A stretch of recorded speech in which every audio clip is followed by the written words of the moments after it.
Okay.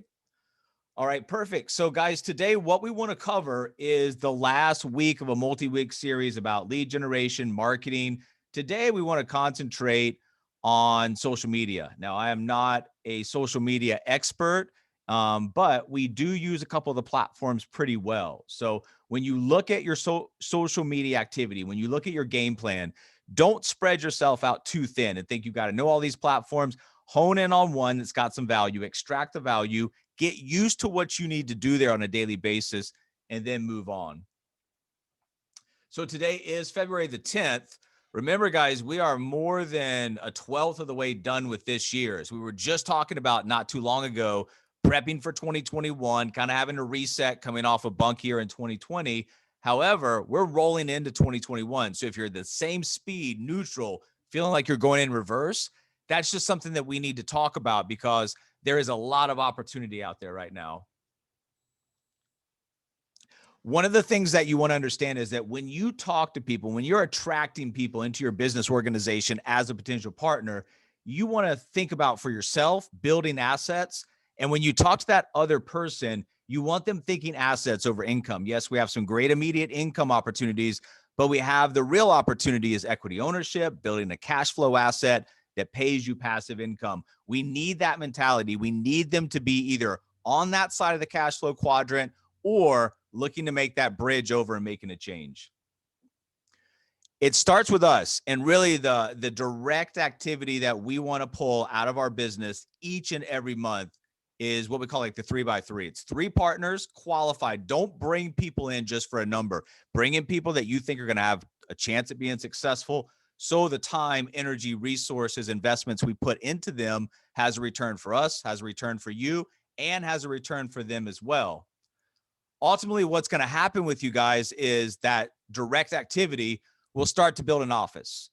Your job still remains the same, whether you've been here a day or whether you've been here a year plus, you've still got that direct activity obligation each and every month. And from that activity, what's going to essentially happen is you're going to start to build an office. You're going to start to build some sales teams, but you have to realize once that happens, you still got the same direct activity obligation because you're going to teach people to do that. And that's going to build an office that has the opportunity to build some independent digital agencies that builds that portfolio where you have basically franchise income coming in. Momentum is what we've all got to concentrate on building because without momentum, I see this far too many times. Without momentum, a lack of momentum, you feel like the walls are closing in. You feel like, nothing's going on. You start to drift and ultimately quit. So everything in life is built on momentum, marketing, conversations, recruiting, sales, activity. Just like your money compounds when we teach people how money works, so does the activity. Surround yourself with like-minded people. Success is a group activity. It's a lot easier when you form that team and you got people pushing you forward instead of pulling you backwards.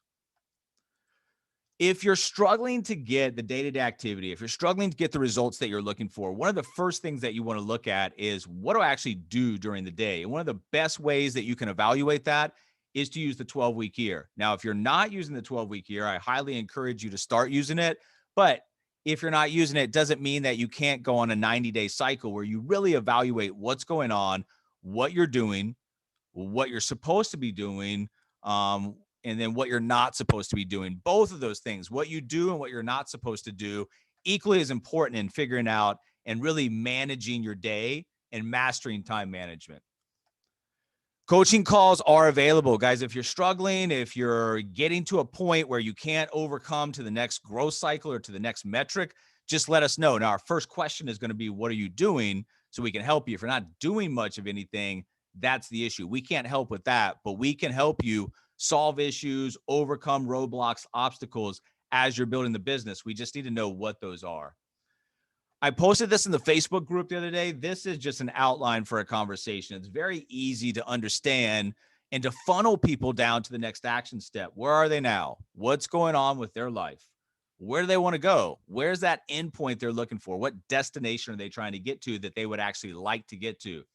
How are we going to get there?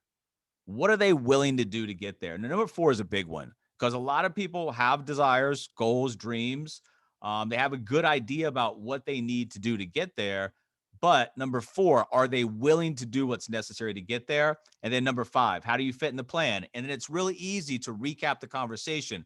Well, according to you, this is where you are now. This is where you want to go. This is how we're going to get there. You're willing to do this to get there. And I can help you by doing X, Y, or Z. Whether it's the client or the partner side, this is a blueprint for a conversation. And once you master this, conversations become very easy. Now, inside those conversations, there's going to be a lot of information flowing. You're going to be asking questions, but ultimately, this is what you want to know, and this is how you funnel a conversation. Last week, we talked about, lead generation being the front door of your business, making sure people are coming in and out of your business, the sources, the expectations, and the results of your lead generation. So you understand what's going on, making data-driven decisions, strategic flow of communication and lead resolution, approaching the marketplace with intention, sweet spot between what you and your audience cares about, and automation as a competitive advantage and a silent partner. All of this stuff is on YouTube. Anything you or your partners need, it's right there. So understand that we've got a plethora of information at your, fingertips where you can go on demand, learn about anything that you want to learn about. This week, like I said, we're going to be talking a little bit about social media. I want to kind of go over some things in the beginning of this meeting that came up over this week, but really when you look at social media, your goal, and every marketer, advertiser, whatever they're trying to sell, their goal is to reach the prospects in the research phase to influence the purchase decision early on. Well, like we talked about before, we're not selling appliances, we're not selling cars, we're not selling houses. What we're selling is financial freedom, how money works, financial literacy. All of these things people are constantly in the need of. So they're not coming to a point in their life, I need a refrigerator, let me go out and search for one. This is something that's ongoing, education, information, and then the way that we market gets us into the front of people. And we don't care, when we get in front of them, because we know what we have is constantly needed in the marketplace. Social media advertising, especially mobile, guys, is the single biggest opportunity in the history of advertising. If you don't care much for social media, that's fine. I had 0 social media accounts when I first came in. If I wasn't doing this business, probably still have 0 social media accounts. It has extreme value when you're building a business to be able to go out there and get in front of the necessary people with the right type of information where they can receive it on demand when they want. It's an open market right now, guys. And when you look at the companies that are sprouting up and you look at the money that's being made off innovation and technology, you're at the right place at the right time. You just have to get to work and understand how to put it all together. Social media advertising, it creates an environment where we can talk directly to potential partners or clients, and that's engagement. And that's the heart of social media. Once you understand that, it's a lot easier to do what you need to do. The phone, guys, it's always with us. It's like the new TV. Facebook and Instagram are like networks on that TV. Once you understand the infrastructure, how it works, it becomes easier to maneuver through that. Your video ads are basically like TV ads, and they're shown on the networks. Your brand is like a channel. Facebook posts are like newspaper ads, and Instagram posts are like glossy magazine ads. So understand the infrastructure, understand the platform, understand your approach, what you're doing, why you're doing it, and how you're doing it. Social media is very easy. People make it complicated. It's attraction marketing. That's what you're trying to do. And when you look at social media, the number one thing that you have to learn how to do is be you, be real, be authentic, and brand yourself. We are branding you, not a company, not a product, not a service. You are the brand. If you hide behind the logos of companies and products, then no one ever gets to really know you, and you're just lost in the shuffle. So first and foremost, brand yourself. People, want to join you. They want to talk to you, not companies. They're looking for leadership. Therefore, you got to brand yourself, step up, learn how to become a leader online, and, have people engage with you. Now, the rest of this, defining your audience, understanding your audience's challenges, creating content that addresses your audience's challenges, building a relationship with your audience, uncovering their pain and providing a painkiller, and embracing multiple income streams, all breaks down into that 1, 2, 3-step process: build, engage, and sell. And that's exactly what we do, and every successful marketer does online every day. These are the 3 daily activities that every successful online business embraces. The great thing is you can refer to these activities anytime that you need to get back on track. Things aren't going well, go back to the drawing board, see what you're doing, make those necessary tweaks and changes. If things are going well, you're likely missing one of the above. Three-step process, you're missing one, it's 33% of the process, right? So you have to understand that when things are going great, evaluate why they're going great. When things are not going great, do the same thing. What's wrong? Fix it, move on. Build, engage, sell, like I said, is the three-step process. But one of the things that we constantly have to be doing, we can never get to engage and we can never get to sell at the appropriate times unless we're constantly building that audience. Your audience is the key to making everything else in your online business move forward. You must constantly be building your audience every single day. It is a task that you have to do every single day. The bigger your audience grows, the more you can engage, the more that a percentage of those people at the right time will find you with the products and services that you offer. Building is a daily task, guys. Your followers are a valuable piece of your advertising, and it's, they're an advertising audience. Daily, you're getting in front of them with information, education, entertainment, whatever it might be. So even though they might not be providing direct value for your business at this time, just know that at any given time, people are always looking for something. If you put 100 people in the room, somebody's going to be looking for a new set of tires. Somebody's going to need to get dental work. Same thing with what you have to offer. Getting in front of people and staying in front of people will reach them at the right time. Engagement, like I said, is the heart of social media. It matters the most. It's going to allow you to connect the building to the selling. The middle part is so important, the engagement process. You've got to create content that will encourage engagement. Sometimes you even want to ask for it. And the very last thing, the thing that I think that Alana and I get an F on, advertising live events. We need to get better at going on, doing videos, promoting live events, even if it's small stuff.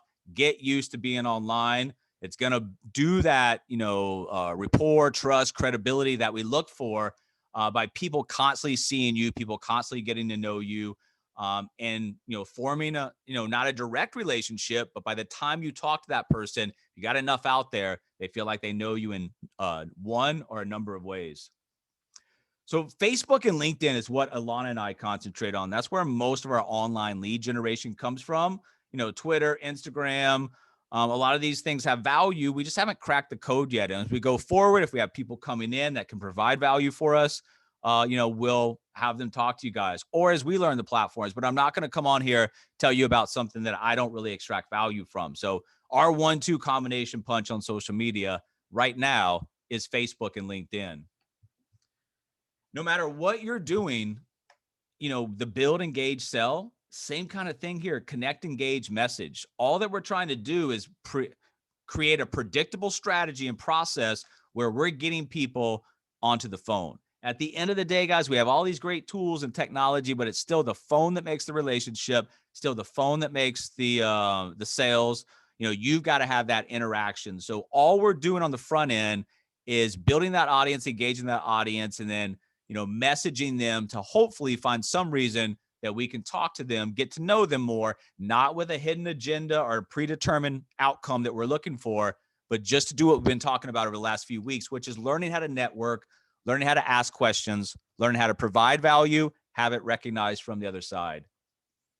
This is what it looks like. It's not hard, guys. Social media to the phone, social media to the phone. Now, in between that, you've got some connections, you've got some messages, you've got the things that you need to do. But ultimately, I have never, I don't think, taken somebody strictly from social media to anything that I have on the client or the partner side without actually talking to them. So once again, if you hide behind the keyboards, the results are going to be tepid. And if you hide behind the keyboard, the results that you do get are going to be weak as well. Remember, everything that you're putting out, like we said, it doesn't maybe provide you with direct, immediate value in terms of a sale or a partner, but everything that you're putting out there does this for us right here. It's the trust, credibility, and the rapport. That bottom of the pyramid, if you can get a percentage of that done before you ever actually, physically talk to somebody, then what that does, it allows for the rest of the pyramid to take place. The information uncovers the problem. You come in with a solution and an action step. Get this done as much as you can before you actually talk to somebody. That way it doesn't seem forced on the conversation. That comes from posting good stuff, engaging with people, being that person online that we strive to be. So Facebook, what you want to understand about most social media platforms is you are the product. They're not selling you anything. They're selling advertising space, but ultimately you're the product here. So Facebook is like the most advanced digital survey the world's ever known. Their value is primarily driven by how much they can find out about their users, and then marketers and advertisers use that to pinpoint and direct their communication and advertising to that particular segment or sector of the population. So understand that Facebook knows a lot about their users. You can use that to your advantage as well. Another thing that's been changing over the last, 24, 36 months is that Messenger has really got to be, it's the leading messenger app in the United States. I don't know if you guys know that. So if you're neglecting using Facebook Messenger, you're neglecting a key point on that platform of how to communicate with people. Now, you can set this up on automation. You can go directly manual. It doesn't really matter. I will tell you, if you've got friends that are having, and Alana will talk about this a little bit, any type of life events, post it on Facebook. Great time to congratulate them publicly, send them a message, see what's going on, open conversation. Just learn how to open your mouth, ask questions, be positive, and then learn how to talk to people. Remember, effective conversation or effective conversion processes tell stories. And if you guys look at online and you really look at what catches your eye, it's the same thing that's going to be catching other people's eyes. So by incorporating stories into your content, they're less threatening and easier to like. And that's exactly what you want to put out online. Something that's not threatening, something that's easy, something that's going to cause people to stop. Stories can help you become more trustworthy. What does it do? It goes back to that pyramid: rapport, trust, credibility. It's building that so when you actually do have communication and conversation off the platform, they feel like they've got a relationship or at least know something about you. So the 101 education of this, what are we doing here? And really, structured story post 101. Why do these posts work so well? Well, because when you're constantly out there just spewing facts with people, that tells. Stories sell. And when you learn to digest that and understand that, it makes things a lot easier. People don't really listen until they feel understood. If you look at the percentages just on salespeople versus the people potential clients, number one reason they don't buy is because the salesperson hasn't taken the time to actually get to know them. People are not going to do business with you until they actually feel like you understand their issues, their problems, and can help solve them. So choose a goal for your post. Are you trying to get somebody to Messenger? Are you trying to get them to comment and engage? Are you trying to get them to opt into X, Y, or Z, whatever you have out there? So remember, the target and objective has to be known going into something. We don't just put things out there and whatever happens, happens. What are we trying to accomplish here? And then we structure everything around what we're trying to accomplish. Remember, 10% of what they hear, 20% of what they read, and 80% of what they see and do. You've got to include nice, vivid imagery in your story. Did you know that studies show that 92% of consumers want brands to make their ads feel like a story? Well, consumers have spoken. So who are we to say anything other than let's fall in line and let's get behind what we know? Data-driven decisions. The post, what do? Well, you choose a story of transformation or result. You create a well-structured post around it. You choose how it will be posted, organically or paid. Your post obviously wants to create engagement. The prospect is then exposed to a product, service, or opportunity, open more conversations, create more leads, and close more deals. So we're not coming straight out. We're a story of transformation. How did somebody go from point A to point B, in a way that's going to be attractive to somebody else to engage, ask questions, and want to know more? Everybody on social media, take a look at what you stop on every day, scrolling through that phone. They love a picture and they love an inspirational story. Remember, 80% of that post is going to be the image. So when you look at this, cool pictures, they're going to make people stop scrolling. People scroll the length of the Statue of Liberty every single day on their phone. What's going to get them to stop? Cool picture. It's going to buy you a couple seconds. Then that's where you, implement that good story of transformation that hopefully will get them reading, engaging, and wanting to know more. So how do we use psychology in our digital marketing campaigns? Well, we have to understand and we have to digest what we're looking at and what we're learning, and we have to implement that. So we don't want to learn new things and go back to our old ways. One of the things that we can greatly help us out is understanding psychologically how the brain is wired. You're going to read this first, then you'll read this, then this one, and finally this one last.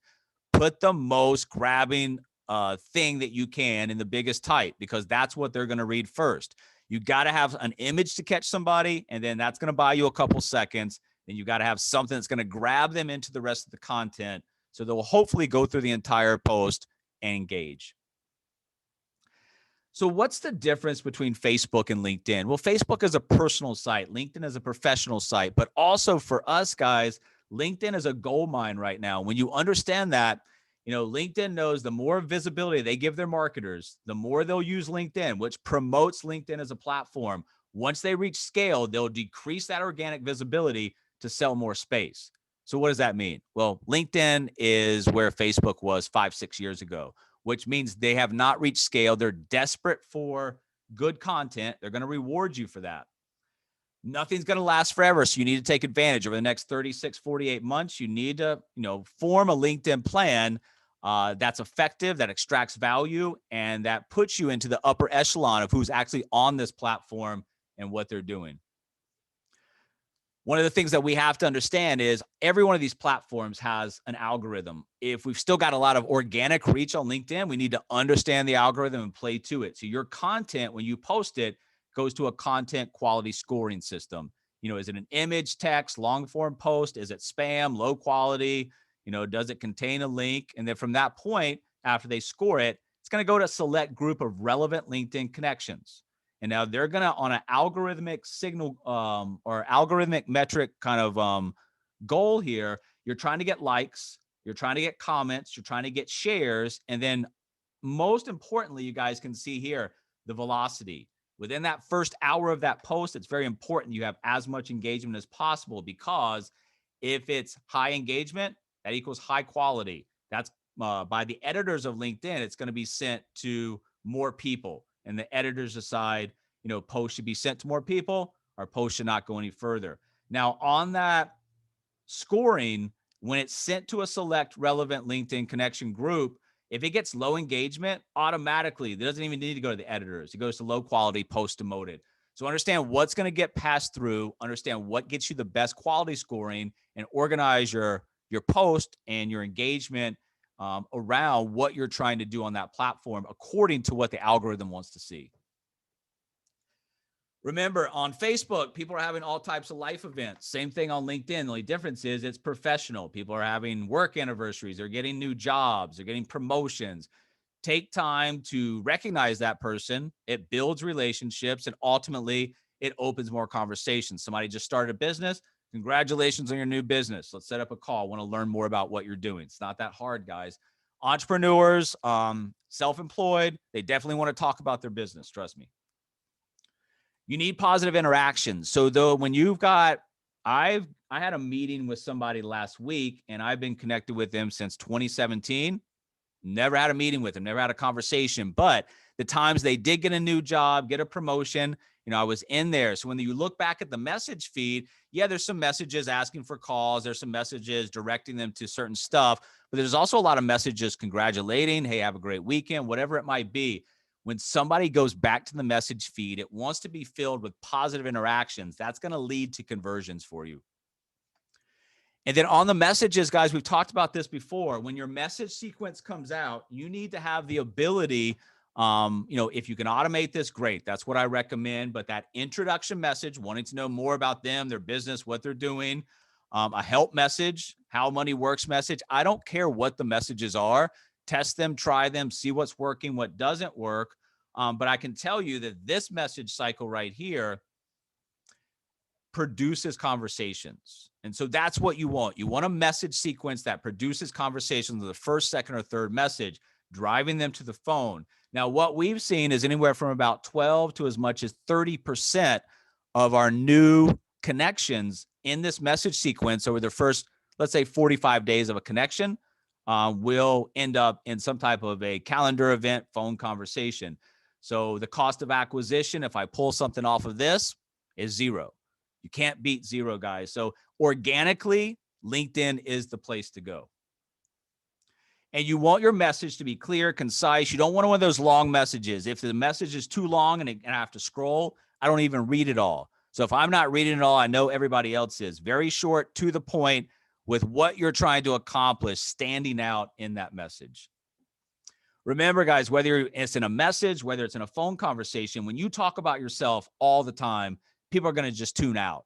So what you want to do is share relevant content, resources that fits your prospect's value identifiers as an entrepreneur, as a real estate agent, as an insurance agent, whatever it might be. Then they'll actually look forward to hearing from you. Same thing on the phone, guys. Ask questions. You build interest in what you're doing by showing interest in what other people are already doing. If you do that effectively, it gets down to the conversation when you've been able to insert yourself to be able to help them. You don't even have to bring it up. They'll bring it up. Well, what exactly do you do? Be curious, ask questions, whether it's in messaging, whether it's, comments, engagement, whether it's on the phone, just learn to ask questions. It's going to give you all the information. Trust me, people want to talk about themselves. People want to talk about their business. Just ask the questions. The floodgates will open up. Your next job after that is to read the situation and insert yourself, if appropriate, in somewhere that you can help them. That creates a negotiation. If I can help you get here, avoid this, whatever it is that you're doing, would you be willing to do that? That's the negotiation. That leads to the next action step. You got to play your best hand.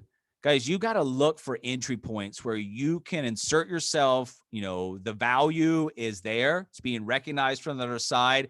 And then, like I said, you've got to negotiate that next action step, because if you don't negotiate it well enough, what you're going to find is you make a lot of calendar appointments. There's a bunch of no-shows.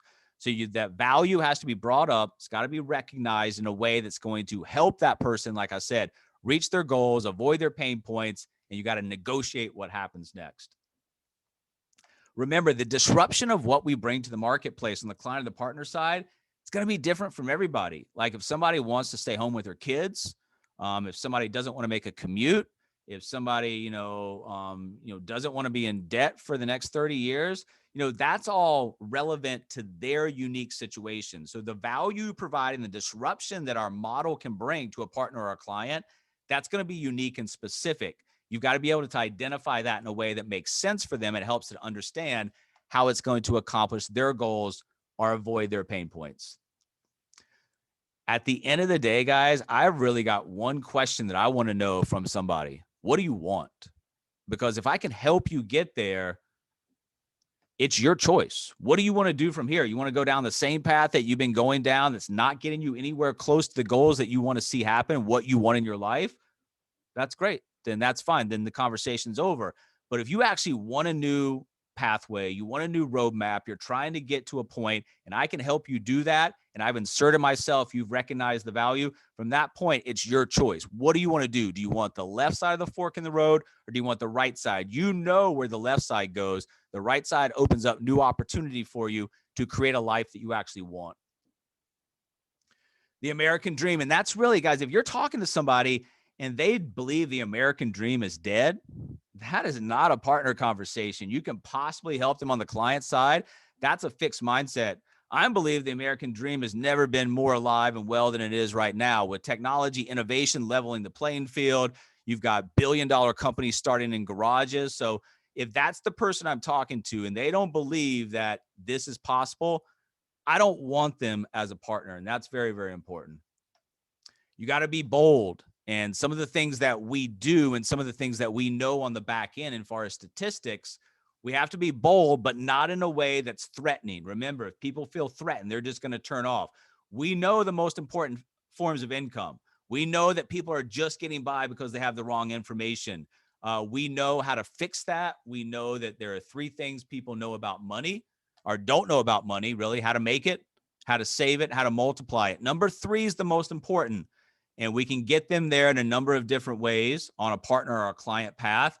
But we can't get there unless we know 1 and 2. So understand that we know the statistics look terrible. We know most people are financially illiterate. We know they don't know how money works. But you've got to come into the marketplace, like I said, knowing this, digesting it, and understanding you can help, but in a way that's non-threatening. Emotions are huge. Remember, the emotional attachment to the endpoint is going to get somebody to take the next action step, but emotions are also going to rule the entire process of, how they're thinking, how they react, and how they move forward. You want positive emotions. You want people feeling good about prospects of what could be, rather than shoving the negatives down their throat. Now, sometimes the negatives have to be brought up. Like I said, it's a fork in the road. So if people don't understand how the right-hand side of the fork in the road is going to take them to a new positive direction, you have to reinforce some of those negativities, staying on that same path. But overall, you want people to feel good about the decisions they're making. Look at this article. I mean, obviously this is real old, but this is full of nothing but negative emotions. Men wanted for hazardous journey, small wages, bitter cold, long months of complete darkness, constant danger, safe return doubtful, honor and recognition in case of success. Now, one of the things that we can lead or change is we can lead with honor and recognition in case of success. But overall, this is a terrible ad placement right here.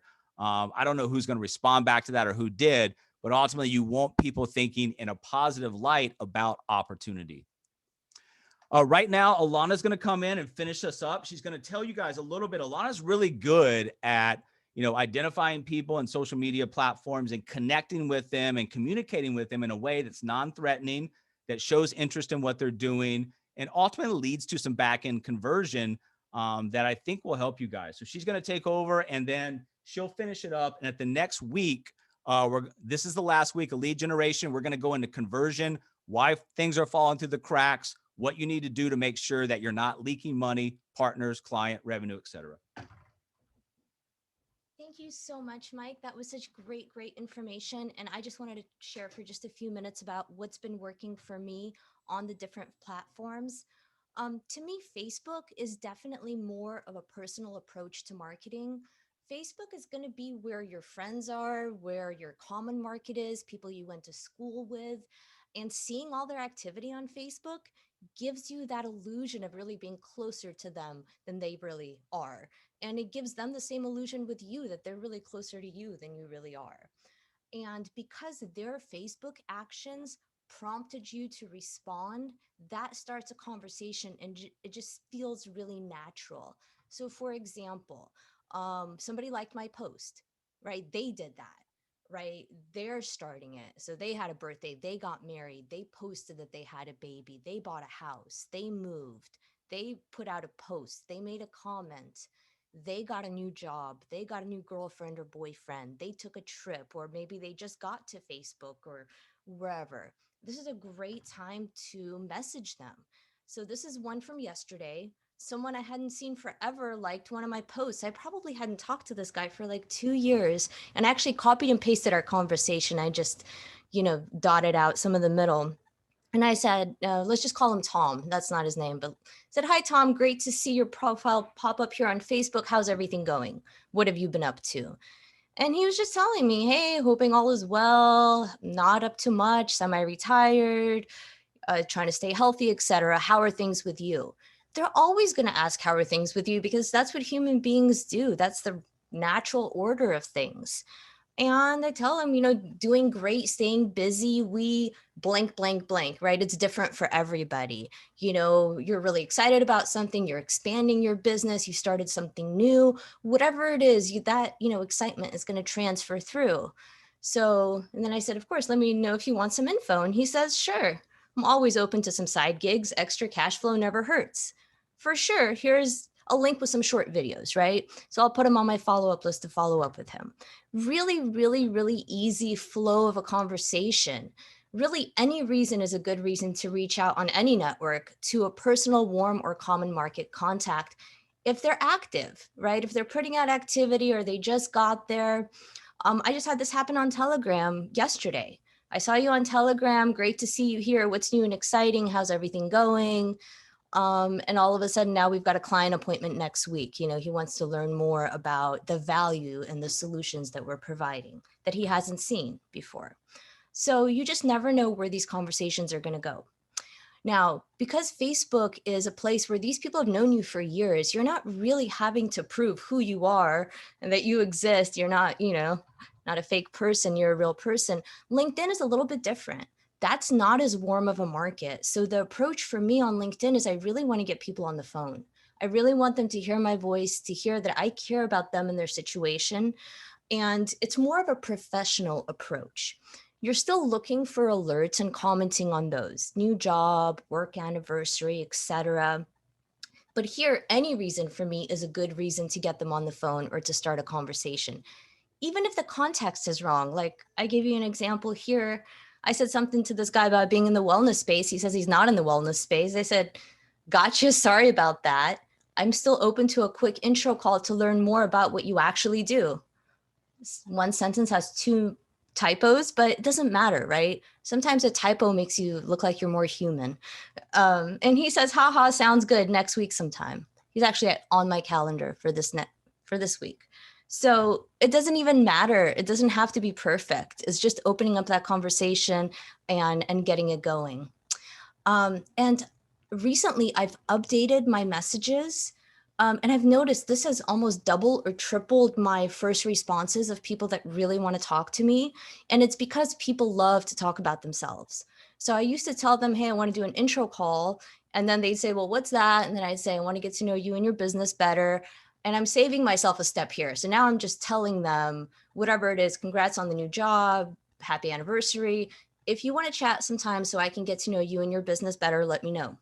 I just copy and paste that on all my alerts, basically, whatever happens with them on LinkedIn. And then if it's a new connection, I'm saying pretty much the same thing. Thanks, first name, for the connection. If you want to chat sometime so I can get to know you and your business better, let me know. And that's been working really well for me. People love to talk about themselves, and they want to know about you too, and how we can collaborate. And I believe that that's why people are on LinkedIn. And the ones that say no thank you, I tell them okay, and I unfollow them and unfriend them because I'm at my max. I don't really want to have people in my network that don't want to network with me or talk with me. So, and that's okay too. And then lastly, this last little message, don't be afraid to tell people, hey, I'm going to close it on my side. The ball is in your court. I actually have Alexis today at 4:00. I sent her this message. And it doesn't have to be this message, but the gist is the same. Hope everything's going great. Things have been really explosively growing. If you want to have another conversation of how this can benefit you, feel free to reach back out to me. I'm going to close your file from my side. Have a wonderful day. And she's like, oh my God, I watched all the videos. I'm really interested. I'm so sorry. I've been so busy. Now I have free time. And she went back and scheduled an appointment on my calendar. So don't be afraid to close the file on somebody. The people that have an open line of communication with you, people get busy. We want the busy people. That's great. But if somebody ignores you when you follow up a few times, don't be afraid to close the door on them, because sometimes that'll get you more response than anything else. And this is my system, right? I really, really strongly believe in a bunch of follow-up, and that's really what's going to make you successful. So I live off my calendars and my spreadsheets. If you have to set alerts or reminders, block times, develop your own way of communicating. My favorite spreadsheet is my LinkedIn intro call and calendar meeting, the two tabs. I've got everybody that wants to have an intro call, what kind of call they want it to have. And then this is mid-schedule. They say, yeah, let's talk. And I'll say, okay, here's my calendar. And they won't schedule. Well, put them on a list, follow up with them. Hey, you never had a chance to schedule something. How does this week look? Whatever it is, you want to follow up with those people.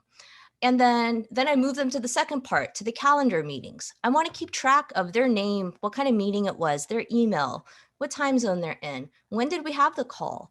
And then I'm putting in notes and I'm color coordinating them. This is just for me because I'm a little OCD crazy, if you will. But the green ones are people that are interested in the business and they're different shades of green. The blue ones are going to be client conversations I've started. Yellow ones are further out follow-ups. Pink ones are people that missed the call. And then I've got notes for every single appointment. If the notes are in red, it's been resolved. Nobody else sees this.